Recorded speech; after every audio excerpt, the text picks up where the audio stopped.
Hello, race fans, and welcome to Disc Golf Daily. Today is Thursday, February 22nd. We're the podcast that gets you caught up with disc golf growth and news in just 10 minutes. If you find something interesting, please share it with a friend. Today is Course Growth Day. We talk about how many new courses are in the ground. Stay tuned for that after the news.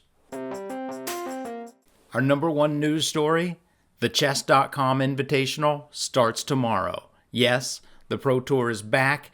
Paul McBeth's track is going to be played. It's going to be a great weekend. A world-famous track made popular by Mike Barnett's Throw Down the Mountain events for the past decade, most of which Paul McBeth has won, by the way. Yes, Paul McBeth will be playing. Paige Pierce will be playing. VIP passes are sold out, but general admission tickets are still available. Link in the show notes. 112 men and 43 women are currently registered for the Chess.com Invitational. I'm picking Calvin Heimberg, Matt Oram, and Ricky Wysocki on the men's side. Paul McBeth has a lot on his plate in getting this event ready. I look for him to be coming back into form over the course of the season. With over 20 players rated 1030 or higher, anybody could win. On the women's side, I'm picking Holland Handley, Missy Gannon, and Owen Scoggins. And it will be fun to see highlights of Paige's good shots. I hope they do some on-course interviews with her smiling and chatting it up. Welcome back, Paige. There are 10 competitors on the women's side rated between 960 and 980. The parity on the women's side is definitely growing. Lastly, playing in your home state matters a lot. Look for Morgan and Jordan Linz to make some noise on the broadcast. Our number 2 news story, the UDisc Top 10 courses. Number 4, Ale Disc Golf Center, specifically the white course in Knoll, Sweden. It was designed by Kamala Grunden, Jonas Grunden, and Dan Johansson. Johansson?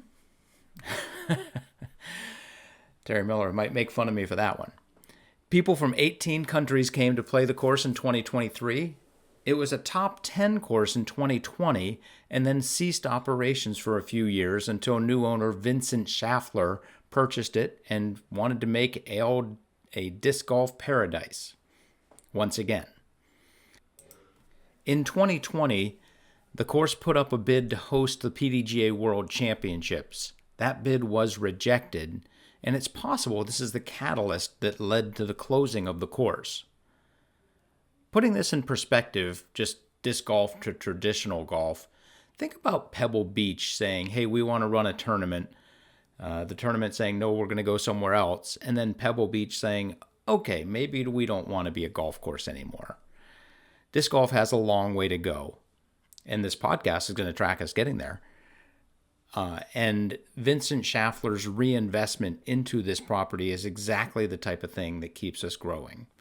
Thank you, Vincent. I can't wait to visit. Our number 3 story, Steve Hill on the Upshot.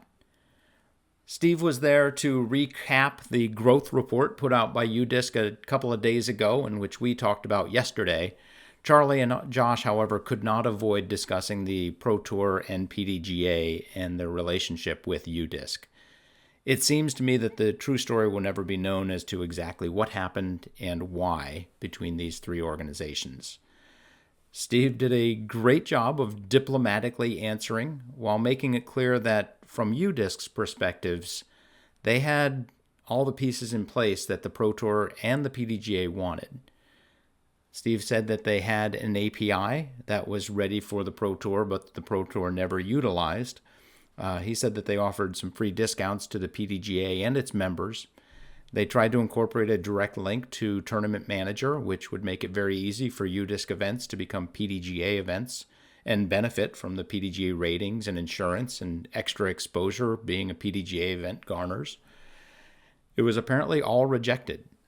From an outsider's perspective, it seems that the Pdga feels like its toes are being stepped on, and it's going to try to compete with UDisc rather than working together to grow the sport. While we don't know the exact details, it feels like the PDGA is not sure of its mission statement about supporting those that are growing the sport, and UDisc is undoubtedly doing that. Not only are they growing the sport, they are also the ones fully documenting it. If you want to hear a quick recap of the growth report, listen to yesterday's podcast. If you want to hear a long recap, listen to the Upshot. They do a good job. I'm not making fun of them there.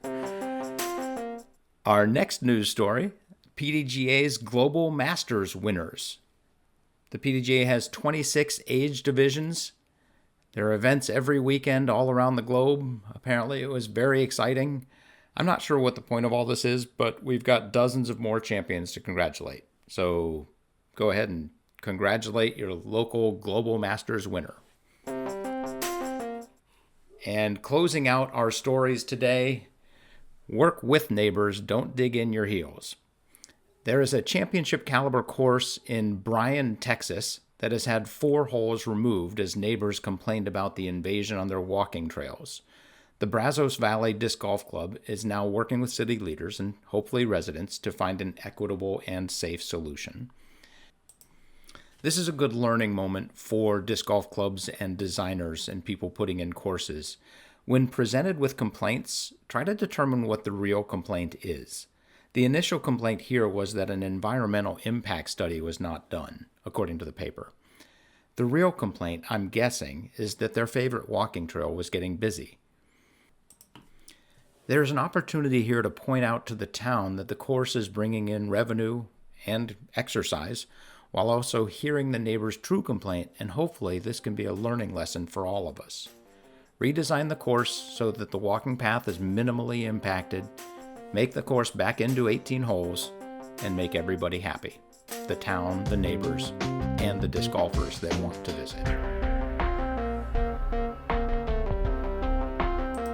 On Thursdays, we go over YouTube influencer growth as well as course growth. The fastest growing channels on YouTube were Foundation Disc Golf. They had a bunch of Foundation All-Star Battle videos. I think they had a lot of fun with this weekend's format. And Bodanza Disc Golf goes over Eagles form and a review of the Pixel, which apparently they love. And Small Bore Outlaw has a compilation of funny moments during disc golf coverage. All of those you do not want to miss. And going over course growth, there were 8 new disc golf courses put in last week. 6 of them were in the United States, 1 was in the Philippines, and the last one was the first course ever put into Haiti. Congratulations, Haiti. You now have a disc golf course. And that does it for us today. If you have any news, opinions, or thoughts, feel free to email them to us at discgolfdaily@aol.com. Have fun, throw them straight, and hit the thin gap.